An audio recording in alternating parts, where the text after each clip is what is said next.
I can't believe it, but I have already read some of my favorite books of 2025 already in January. January was probably my best reading month in years.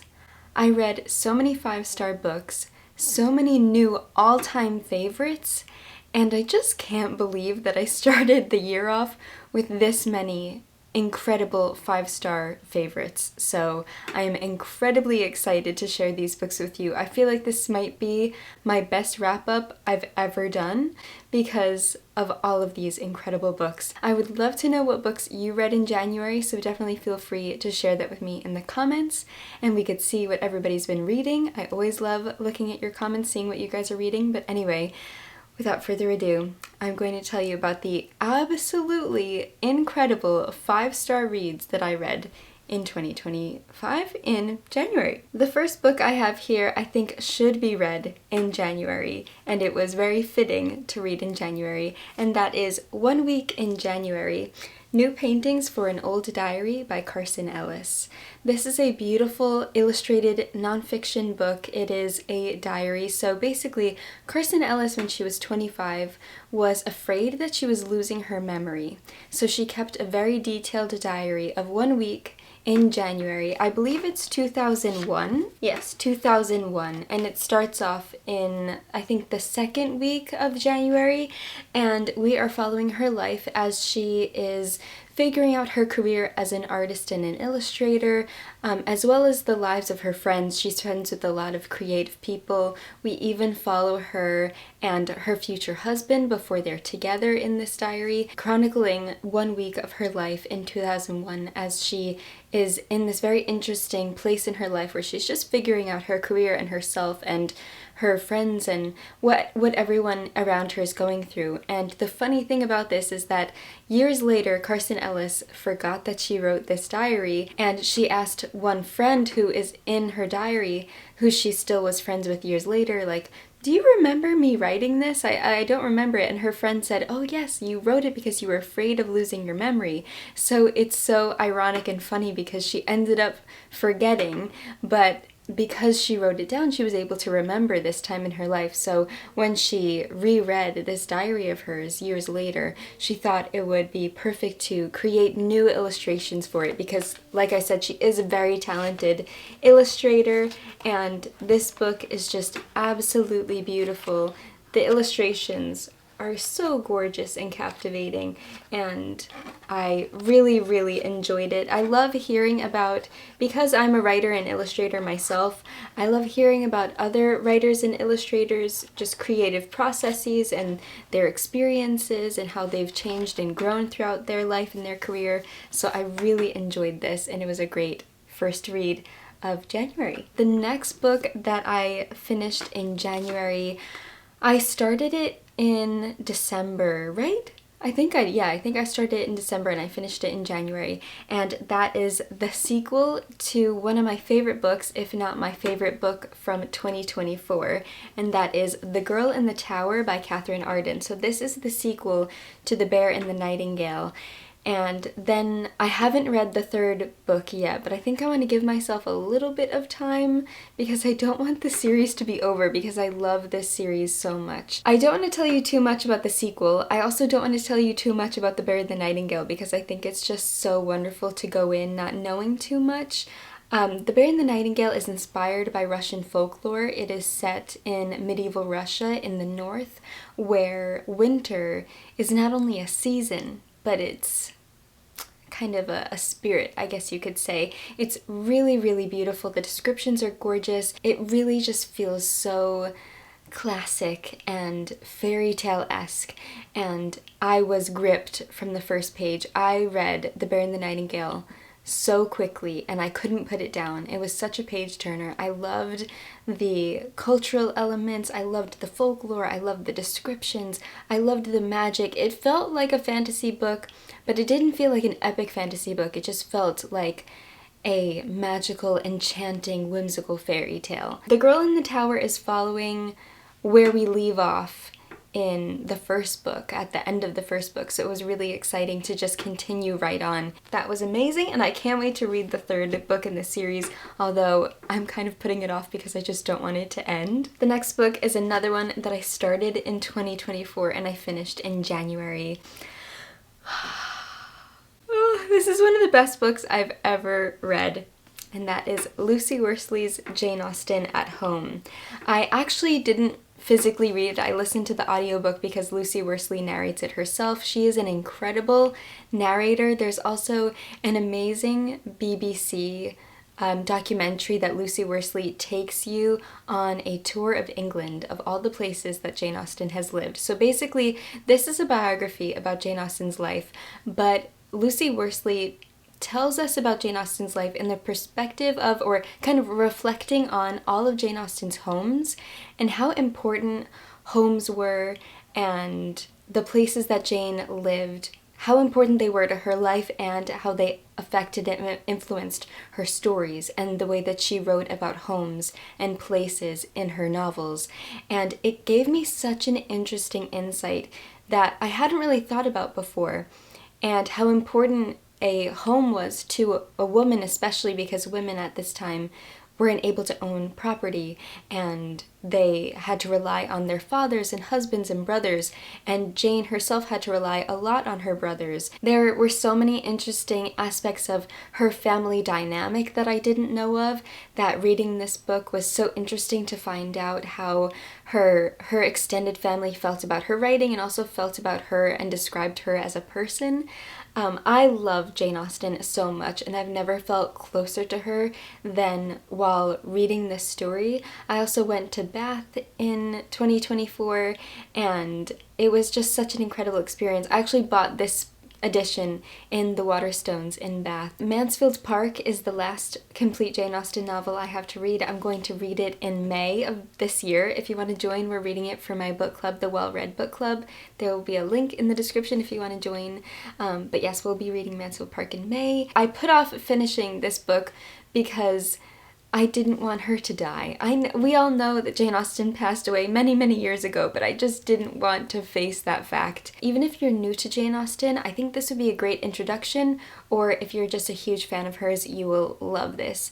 Lucy Worsley wrote this so beautifully, so eloquently, and you can feel her attachment to Jane. And I felt like Lucy and I were just sitting there admiring her together, and it really felt like two friends just fangirling over Jane Austen, and I loved absolutely every second of it. This is a new all-time favorite book. I loved it so much. It was beautiful. The next book I read in January is another all-time favorite. I read this for my book club, the Well Read Book Club. We read this for our choice, our book pick in January, and that is Hamnet by Maggie O'Farrell.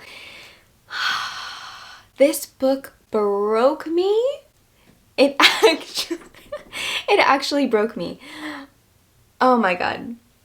So we are following Shakespeare's family, specifically his wife and children, during the time that he was alive, while he was before he became William Shakespeare the playwright. We follow him in his, I guess, boyhood, and then into his adulthood when he meets his wife, gets married, has children, and it's about the plague specifically and how the plague affects his life, his family. It was so deep and thoughtful and beautifully written. Some of the most beautiful writing I've ever read can be found in this book. And what I love so much that Maggie O'Farrell did was she spoke about Shakespeare as Shakespeare was one of the characters, but she never called him by name. She never called him William. She never called him Will. She never called him Shakespeare. She always called him Agnes's husband, or Hamnet's father, or Judith's father, or Eliza's brother, or the tutor, or this person's brother.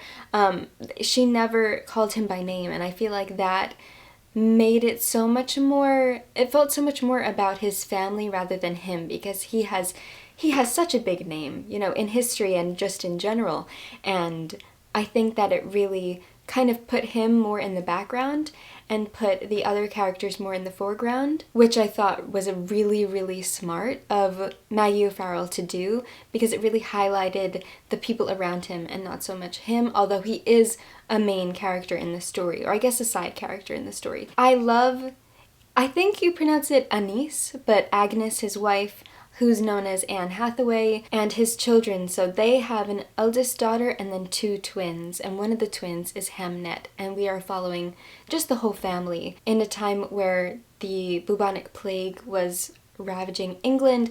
It talks about England as a place at the time. It discusses William Shakespeare's career, how he became to be a playwright, but especially just the attachment that his wife, Agnes, or Anise, had to him and his family, and just like their whole familial life and dynamic. And it was brilliant. It was heartbreaking. There were so many moments where I just I just kind of wanted to throw this book out of the window, but also not, because I was so frustrated by what was happening, heartbroken by what was happening, but it was just so beautifully done.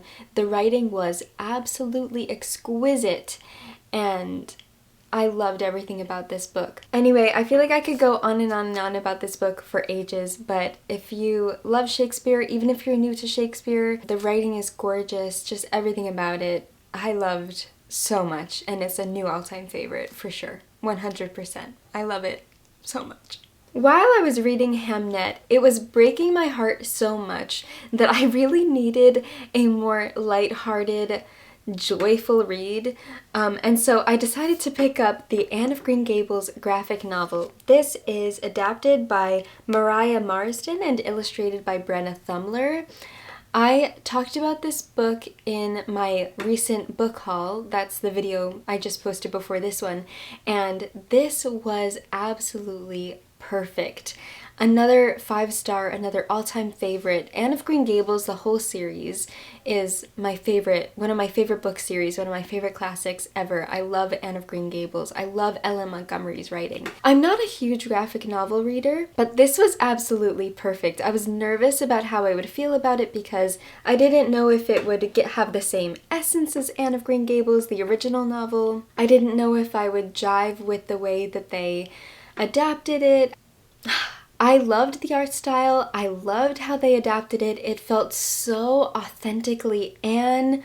It was absolutely perfect in every way possible, and I can't recommend it enough. If you haven't read Anne of Green Gables, if you have read Anne of Green Gables, I just think everyone should read this graphic novel. They did an absolutely beautiful job. The illustrations are in full color, and they capture the atmosphere of Anne so perfectly. I just can't say any negative things about it. It was perfect in every way for me. Being in the graphic novel format, it felt so fast-paced and exciting, and I was saying this in my book haul that Anne of Green Gables is quite a wordy book, because Anne as a character loves words and she loves to talk and she's very chatty. And sometimes going from one scene to another, they can feel a bit long. I feel like that's just, I mean, not that that's a bad thing, but I loved how this was, things were happening and they were like just going, they were moving so quickly.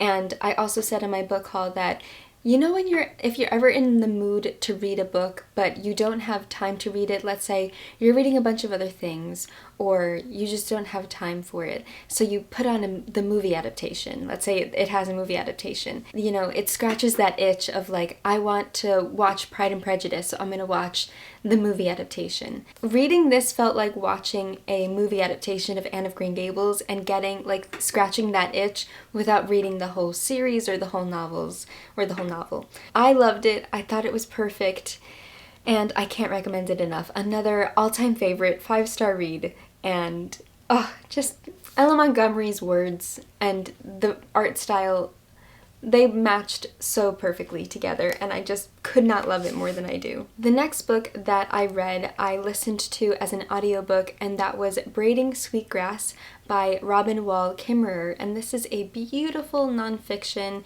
It's a nature nonfiction. She narrated the audiobook herself. I love listening to nonfiction books that are narrated by the authors, because it really feels like having a conversation with someone or just like listening to a podcast or something. I have a huge connection to nature. I've always been really drawn to the outdoors. My parents love to garden, and so my whole life I've been gardening, and I've had such an appreciation for nature. So I love, love, love nature nonfiction. One of my favorite things that she highlighted in the book was the importance of our connection to nature and how we reciprocate our respect for nature, and how nature gives us things in return for us being kind to nature. What we give, we get back.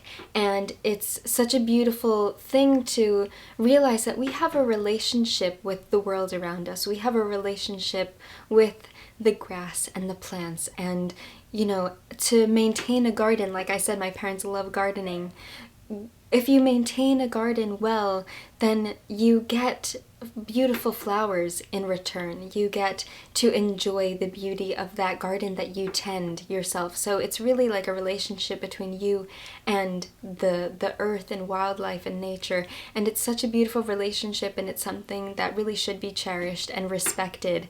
And these are all topics that she talked about in the book that I really, really loved and resonated with. Yeah, I really loved it and highly recommend it. This next book might be my favorite of the month. That's so hard to say. I loved all of these books so much, but this book, everyone has to read it. Why is no one talking about this book? Okay, it's The Blue Castle by Ella Montgomery. I loved this so much. So, Ella Montgomery is the writer of the Anne of Green Gables series. Everyone talks about Anne of Green Gables. Everyone loves Anne of Green Gables, including me. But I feel like barely anybody talks about The Blue Castle. Why? So this is my attempt to get all of you guys to read The Blue Castle, if it sounds like something that would interest you. If it doesn't sound like something that would interest you, then that's totally fine. But you should also maybe give it a chance because it's just brilliant, and Ella Montgomery's writing is hilarious and beautiful and amazing. So this story is a standalone novel following a 29-year-old character. This is one of the only, if not the only, adult stories that Ella Montgomery wrote. Adult in terms of we're following a character that is older. She's 29.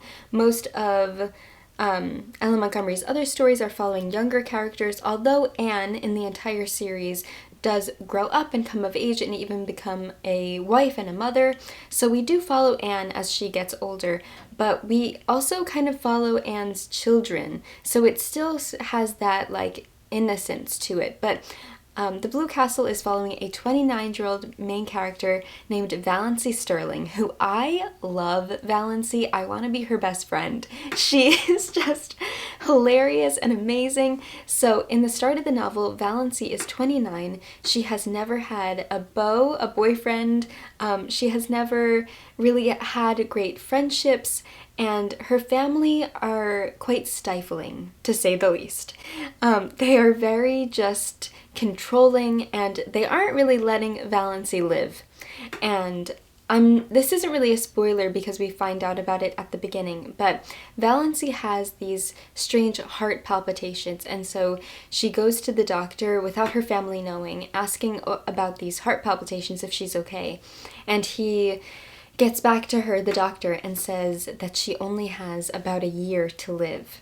And this really changes her whole life because she's thinking, one of my favorite lines too, she says she's not sad about not having a future, but she's sad to not have had a past because she hasn't been able to live a full life. She hasn't been able to do what she wants to do. She always does what's expected of her or what her family wants her to do. And so I love that line that I'm not upset that I don't have a future, I'm upset that I never had a past. Oh.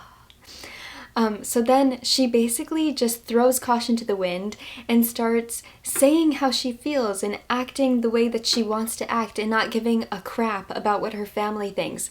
And it is so satisfying. I was laughing out loud through this entire story. Ella Montgomery, or Valancy's sarcasm and wit is brilliant, and it reminded me so much of the wit and sarcasm captured in a Jane Austen novel. If you really like the character of Charlotte Lucas in Pride and Prejudice, or Elizabeth Bennet, even her sarcasm in Pride and Prejudice, you will love Valancy. And it's really how she just takes her life into her own hands, and it's a beautiful story. One of my favorite aspects of Ella Montgomery's writing is how she writes about nature, and her descriptions are gorgeous. And she's a Canadian author. She writes about Canada with such love, and I love that so much. This story is very different from Anne of Green Gables, but it has the same beauty and heart and warmth and hope and joy and humor, and I just couldn't love it more than I do. And it became a new all-time favorite. I'm not saying I love it more than Anne of Green Gables, because that is a huge claim, but I genuinely think I love it as much as Anne of Green Gables. That's crazy. That's crazy. So if you haven't read The Blue Castle, please, please, please read it and let me know what you think. I just want everyone to read this and love it as much as I do. I just want to scream about this book to everyone on the highest mountain. I will climb to the highest mountain and scream about The Blue Castle. Loved it so much. Oh. The next book that I read is another classic that not a lot of people talk about, which I kind of understand why, but I definitely think it deserves to be read by more people. And that is Night Flight by Antoine de Saint-Exupéry. So he is the writer who wrote The Little Prince. And The Little Prince is one of my all-time favorite books ever. This story is inspired by his life as an aviator. In this story, we are following the very brave pilots that fly night mail. I want to get the locations correct, from Patagonia, Chile, and Paraguay to Argentina in the early days of commercial aviation. So as Saint-Exupéry was a pilot himself, I knew that this book was going to be incredibly thoughtful and honest, because these things that he's describing, when he describes flying at night, you know, and you can so sense that these descriptions are descriptions of his own, that he has experienced himself. These are things that he's seen, and it's so wonderful to be able to put yourself into his shoes and the shoes of these pilots. It's a position and perspective that not many of us get to experience, especially at that time.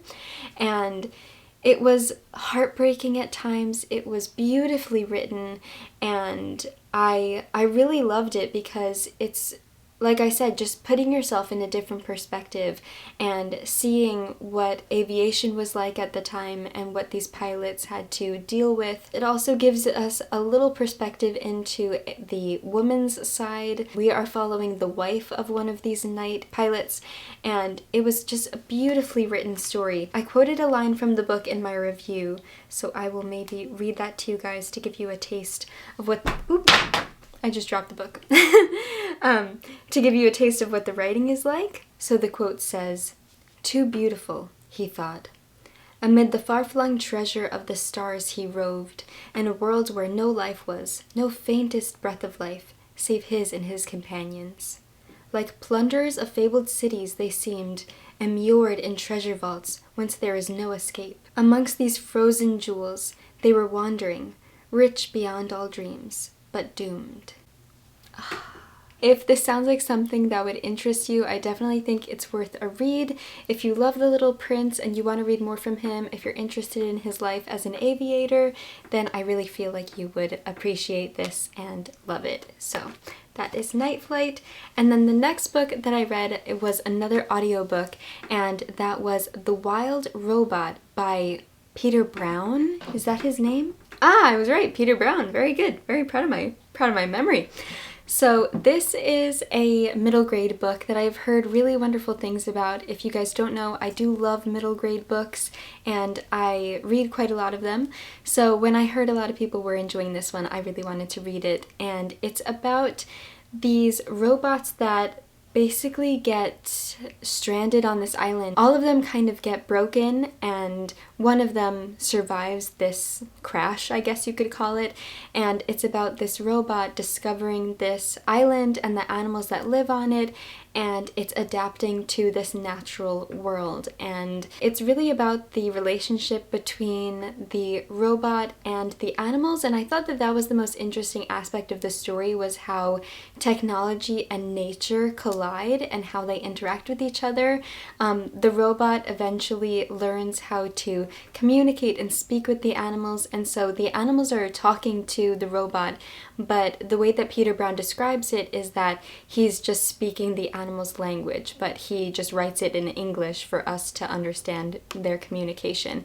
And when the robot is speaking English or a different language, then it's something that the animals can't understand. We also follow them throughout the seasons and how the seasons affect each of the different animals and different species, and it was just a really, really wonderful book, and I thought that the things that it explored between technology and nature were really interesting. It's not a standout favorite of mine, I will say, but I did really, really enjoy it, and I'm really glad that I read it. It is part of a series. I would like to continue on, maybe listen to the other audiobooks. One thing I wanted to say was I wanted to mention that the audiobook was really great.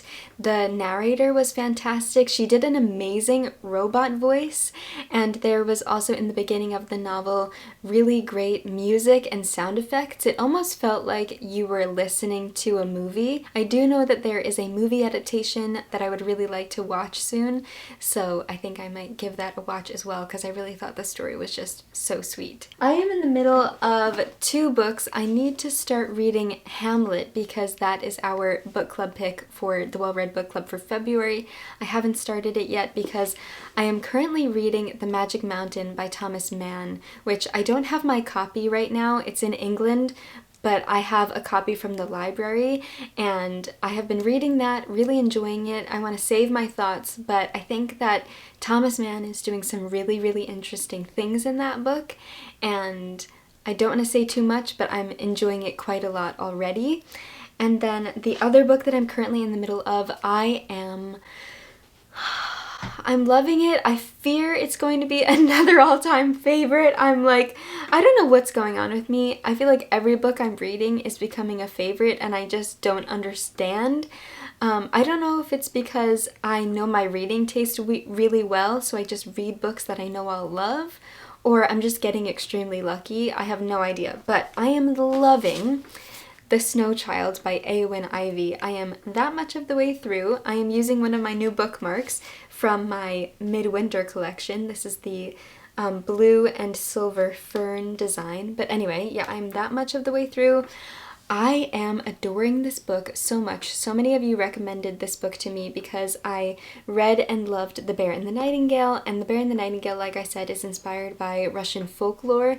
This book is also inspired by a Russian folktale called The Snow Maiden or The Snow Child. This story in particular is set in Alaska in the 1920s, and we are following a couple named Mabel and Jack as they are adapting to their new home in Alaska. So they didn't always live there, they recently moved there. Because they wanted to kind of be away from civilization, they kind of wanted to be away from family, in particular because they haven't been able to have their own child, and they really wanted children, but for whatever reason, they weren't able to have a child. And so when the book picks up, Jack is really struggling to make money and keep up the farm because of the harsh conditions of Alaska in the wintertime, and Mabel is just really heartbroken and quite depressed over the fact that they don't have a child and that she and Jack feel quite distanced from each other emotionally, and she's really just grappling with all of her feelings. And then one night, it's such a beautiful scene, but they build this snow child. They intend to make a snowman. It comes out to be quite short. The snowman they just make quite short, and then they turn it into a snow child. And then the next evening, or that night, the next morning, the snow child is kind of like trampled, and the gloves and scarf that they put on the snow child are gone, and they see a little girl wearing the scarf and gloves running in their woods on their property. with a fox as well. So that's why there's a fox on the cover, and the snow child you can see is over there.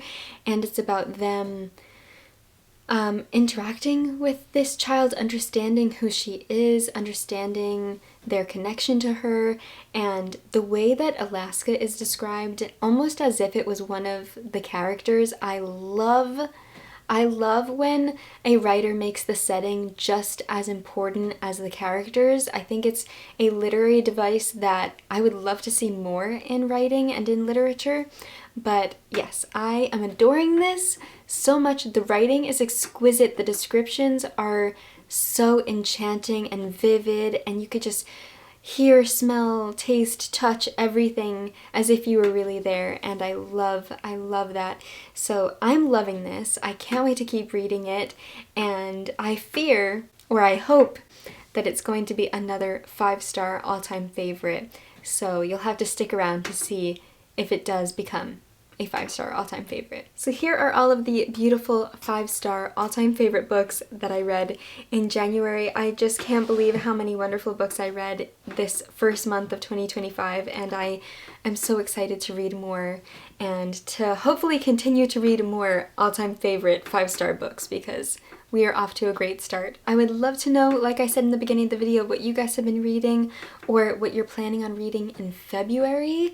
I have to think about my February TBR. I haven't really given it much thought yet, but I will be traveling this month, going back to England, which I'm so excited about, so I will have to take that into account as well. But yeah, I would love to know how you guys are doing. Thank you so much for being here, and I look forward to seeing you in another video very, very soon. As always, happy reading.